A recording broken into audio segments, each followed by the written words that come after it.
Jamal Bana was the kind of son a modest immigrant family pins its hopes on. 20 years old, the oldest of 7, a college student studying engineering, preparing to live the American dream. Then, in the fall of 2008, his family says, suddenly, with no warning, Jamal disappeared. A few days later, the phone rang. A local community activist, who's now with Somalia's office at the UN, translated for the family. And he said, "I'm in Somali," and he hung up the phone. Somalia, violent and deeply poor, was the place Jamal's family had fled in hopes of building a better life. Now he was mysteriously back there. Why? Through short, fitful communications in which Jamal always sounded guarded, the family came to believe this is what he was caught up in. A vicious, chaotic civil war between Somalia's government and a terrorist group called Al-Shabaab, linked to Al-Qaeda. Family and friends believe Jamal was recruited to fight with Al-Shabaab. But that wasn't the worst of it. Omar Bolai, a close family friend, says then came another contact in July of last year, and the shock they never dreamed possible. So his father wakes up Saturday morning, and someone has told him that there's a picture of his son.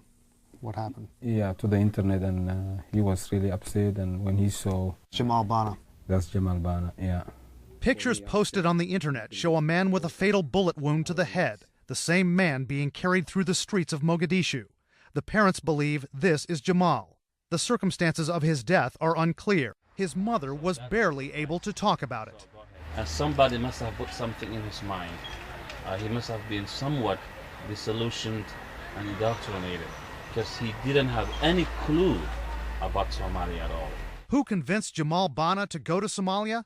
The latest indictment mentions a substantial recruiting effort by that terrorist group Al-Shabaab in immigrant communities across the U.S. More than a dozen young men of Somali descent have disappeared from the Minneapolis area alone in recent years. At least 3, including Jamal Bana, have wound up dead in Somalia. There was also Shirwa Ahmed, who blew up himself and 29 others, the first ever suicide bombing by a naturalized U.S. citizen. Minneapolis community activist Abdirizak Bihi lost his 17-year-old nephew, Burhan Hassan. Do you know about their methods? How do they do this? Do they come in and talk to these young men inside the mosque, outside? Do they call them on cell phones? Do they kidnap them? They kidnap them in the sense of mental kidnapping, not physically. But they play a role of male role, a mentor. The latest indictments, cold comfort for families who fled violence and terrorism only to find it followed them. How do you think his family will do from here? He was the oldest. Tough. Last time you were with me, and when we went home, and she doesn't want to hear the history again, because she told me whenever I see someone who's talking about my son, I feel bad, I cannot sleep, I get sick. So this happened, nothing I can do. We pray for him, that's what she said, and that's what I believe. Federal officials have told CNN they can't rule out the possibility that some of the young men involved in this case could be trained to carry out terrorist attacks on U.S. soil. Brian Todd, CNN, Minneapolis.